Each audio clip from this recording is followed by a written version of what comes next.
Последний год осадков было мало и в течение осени, и зимой, и весной. Мы отклоняемся от многолетних режимов.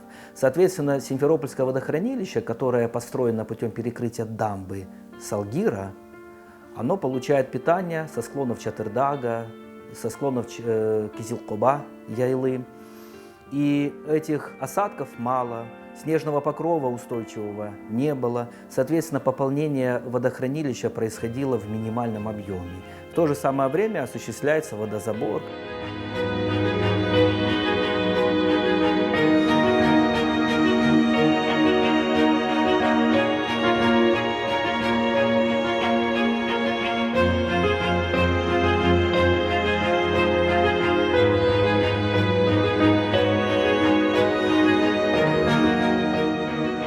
В 1993 году оно обмелело настолько критично, что студентов университета соседнего распустили на карантин.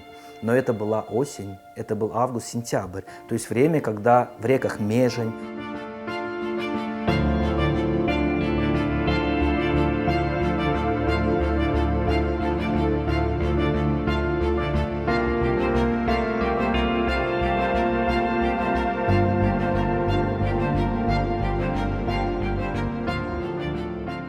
Мы же с вами сейчас находимся на пике поступления воды, и вот на этом пике мы уже имеем ситуацию катастрофического обмеления Симферопольского водохранилища.